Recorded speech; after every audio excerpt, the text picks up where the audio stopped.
Attorney George Garcia, Chairman po ng COMELEC, nasa linya na po natin. Magandang gabi po sa inyo, Chairman. Magandang hapon po, Ma'am Karen. Sa mga kababayan natin, magandang hapon po sa inyong lahat. Ito pong no election scenario na nabanggit po, nagsa-circulate po online at nabanggit na mismo, sabihin na natin, si Senator Amy Marcos. Ito po ay kanyang inilutang and ang mga lumalabas po ay dahil gusto raw di umano ni Pangulong Bongbong Marcos na ma-extend ang kanyang term. Ano po ba ang posisyon o komento ng COMELEC dito, Chairman?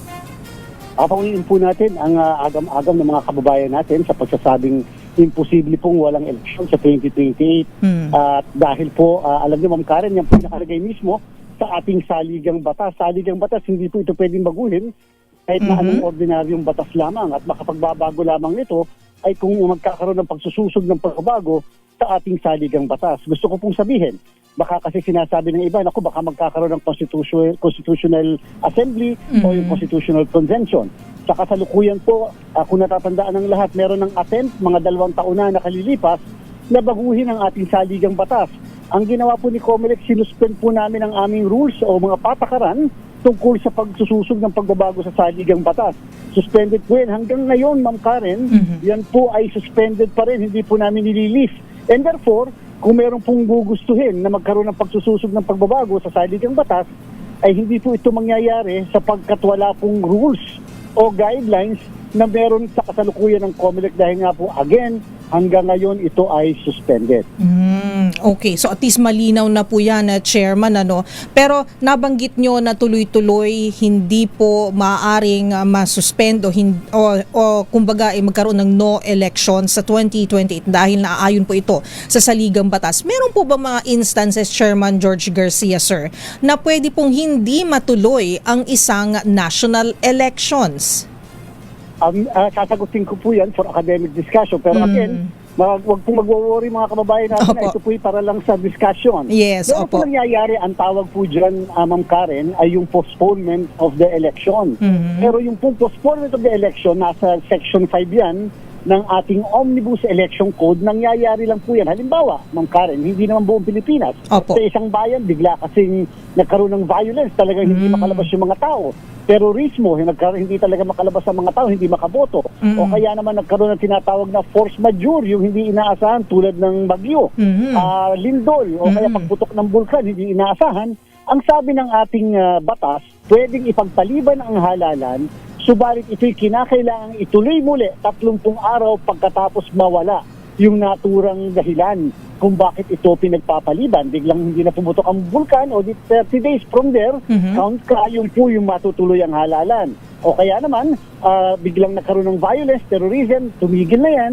So mula doon sa pagkatigil, 30 days, dapat po i-hold na ang halalan. Ibig sabihin, bagamat po, Ma'am Karen, ito ay na-postpone, ang halalan, may definite date pa rin kung kailan ito matutuloy at ang postponement ay yung kung ano lamang ang nakalista sa listahan sa probisyon ng Section 5 ng Omnibus Election Code.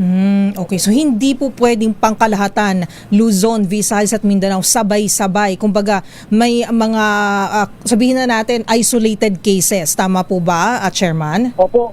Kaya binibigay po kay COMELEC yung pagdidesisyon kung dapat bang ipagpaliban ang halalan. Maliban na lang kung ang paglindol ay buong Pilipinas sa lisawa. O kaya naman parang imposible naman po yun. Apektado tayong lahat sa pagputok ng bulkan.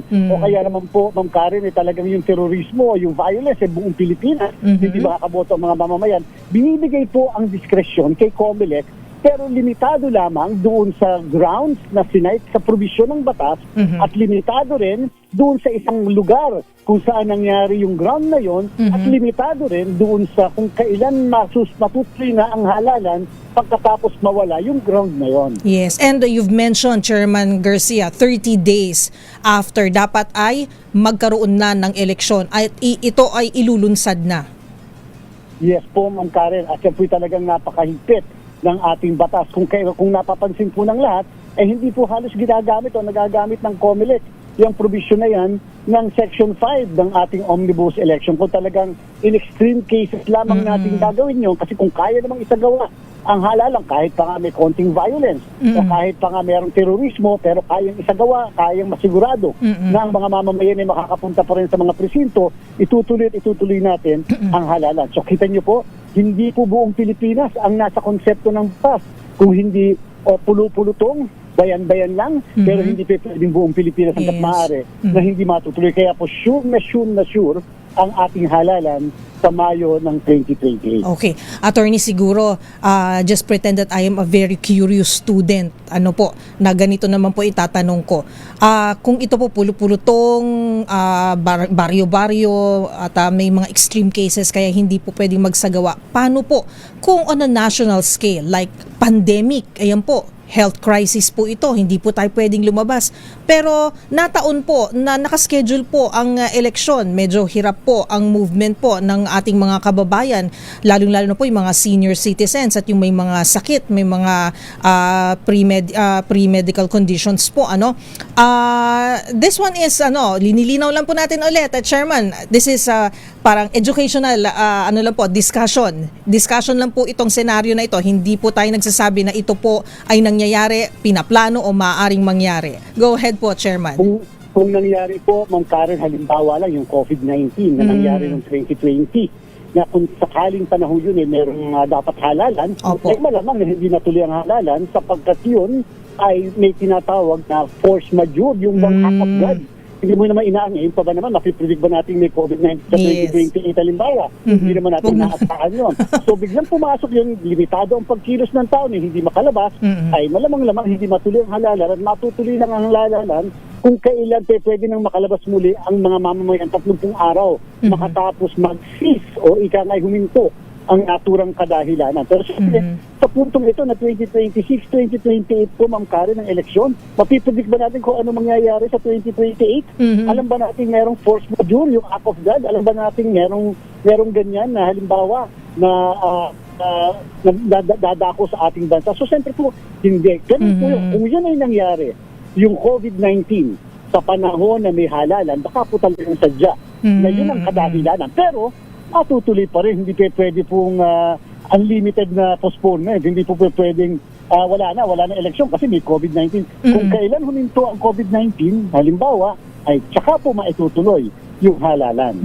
Okay, so tuloy pa rin. Hihintayin lang na yung threat o yung sakuna kung ano man ay mawala o kumbaga hindi na po kumbaga pang kalahatan yung threat. Kung may areas po, tama no, Chairman, pag may areas na clear na po, kunyari COVID, o okay na sila, COVID free na to, pwede na to. Parang ganun po, Again, 30 days din po ba o hihintayin na mawala po yung threat? At hihintayin po na mawala yung threat na yon at siyempre si COMELEC ang magde-determine nun. At kaya po tayo ganun sigurado, Ma'am Karen, as sure as tataas ang lulubog ang araw sa silangan at ito sa kanlura naman ito yung mukhang liwayway. Kaya po tayo ganun kasigurado sapagkat yung nakalagay po na term of office na mga opisyal, presidente man hanggang sa kahuli-hulihan po na konsehal ay definite at naktik sa ating saligang batas. Ang sabi, ang Pangulo, ang pangalawang Pangulo, 12 senador, kahit yung mga kongresista, magsisimula ang termino June 30 tanghali. At pagkatapos, ito ay eksaktong matatapos June 30 tanghali, 6 na taon makalipas yung pag-upo nung June 30, 6 years before that. So, ibig sabihin, eksakto, wala po tayong tinatawag ngayon sa saligang batas natin na holdover capacity. Pagdating ng June 30, 2028, ang mga nakaupong Pangulo, pangalawang Pangulo, 12 senador, kahit yung mga kongresista natin, mayor, governors, konsehal, matatapos ang termino nila sa June 30, 2028. Mababakante lahat ng pwesto. Kumbaga, attorney. Wala tayong mamahala kapag nagkakaroon. Pagka nagkakaroon, hindi po pwede mangyari yung bagay. That's why, ito ay obligasyon, ito ay tungkulin ni COMELEC na siguraduhin na may halalan tayo sa darating na 2028. Okay. So, Chairman, at least malinaw na and very confident ang COMELEC na tuloy ang eleksyon, wala pong no-el scenario. Kumusta naman po ang ating preparations? 2 years pa ang ating, kumbaga, ibubunuin. Marami pa po ba tayong kailangang ipaghanda para po sa 2028 national elections, Chairman? Ganong meron pa po tayong 2 taon, Ma'am Karen. Tayo po ngayon ay nasa yugto na sobra na rin po ang ginagawa natin paghahanda, yung terms of reference, anong klaseng makina ang gagamitin natin, paano yung transmission na device, ano pa yung mga equipment na kailangan sa isang automated election. Ngayon po ay amin na po yung pinagpaplanuhan at in fact ginagawa na namin yung tinatawag na terms of reference, ika nga yung pinaka-drawing para sa 2028 election, ganun may 2 taon pa. Pero tatandaan po ng mga kababayan natin, habang tayo naghahanda para sa napakalaking eleksyon ng 2028, huwag pong kalilimutan na ang COMELEC din ay nasa rurok ng paghahanda natin para sa Bangsamoro Parliamentary Election ng September 14 itong taon na to. At tuloy na tuloy po yan. Kauna-unahan sa kasaysayan ng Bangsamoro. At meron po tayong barangay and SK elections na tuloy din po. Sa November 2 naman ng taon din na ito. National po yan. Kaya po yung paghahanda natin ay kasing tumbas ng paghahanda natin ng 2028 national and local election. Ayun po, nabanggit nyo yung Bangsamoro parliamentary elections. Kumusta po ang preparasyon dyan? Marami po, lalo na po, sabihin na natin yung ating mga foreign partners, mga foreign embassies po, nakatutok, nakasilip po sa atin. Very hopeful po sila. Malaki po ang, kumbaga, ang kanilang, kumbaga, stakes sa ika nga, dahil gusto po nila na maging peaceful, maging payapa, maging maayos po ang Mindanao region, chairman, so nakabantay rin po sila dito. Ano po ba maibibigay natin na development sa kanila? Sapagkat yung Bangsamoro po, yung lalo na yung halalan yan ay yun yung katuparan ng ating peace process. Uusapang pangkapayapaan, kaya kinakailangan masigurado na magkakaroon ng halal at tahimik sapagkat ilang beses po itong nare-reset. Kaya nga po talagang focus si COMELEC dito at all costs tayo talagang pinagdarasan natin na tuloy na ang September 14. Kami po sa kasalukuyan, nagpa-file na po tayo ng candidacy ng Mayo 5 hanggang 7, ay napakatahimik po.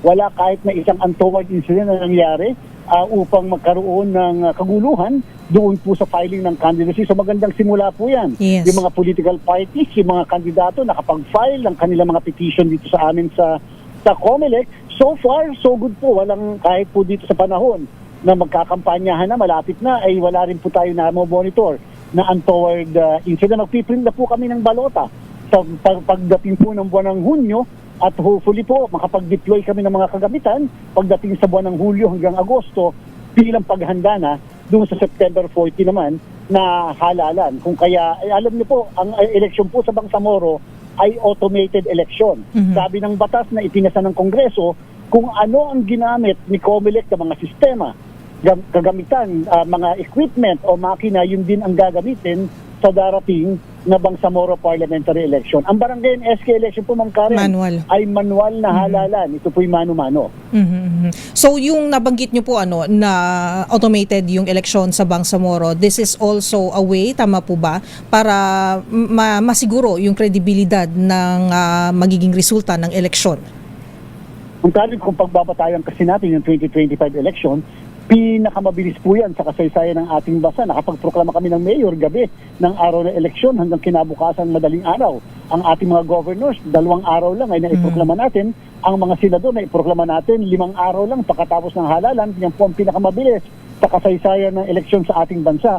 At ang party list na iproklama natin, 7 araw lang na dati inaabot ng buwan bago po natin maiproklama. So kung yun ang pagbabasihan at naging 99.9992% po ang accuracy ng ating mga makina, kaya po talagang automated, maganda po yan sapagkat mas mabilis ang resulta, mas nalalaman kaagad, walang violence, walang manipulation, wala pong mga anomalya na laging present kapag manual na halalan. Yung barangay naman po, hindi porket siya ay automated, ay manual election, may anomalya o irregularidad.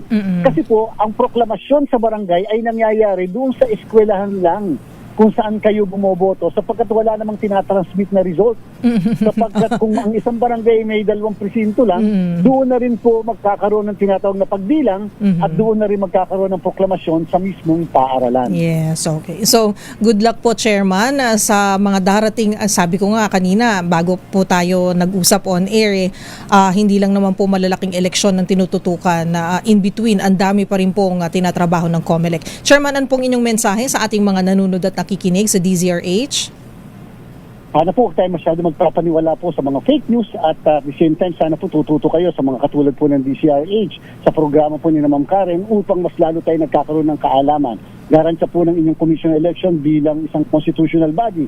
Yan po yung aming tungkulin, siguraduhin may halalan, periodic, regular at siguraduhin maayos, malinis, katanggap-tanggap ang halalan ng ating bansa. So yan po naman ang commitment ng ating commission sa halalan sa mga kababayan po natin. Maraming salamat po. Very well said. Good luck po sa inyo, Chairman ng COMELEC, si Chairman George Garcia. Thank you, sir. Maraming salamat po, Karen. Mabuhay po.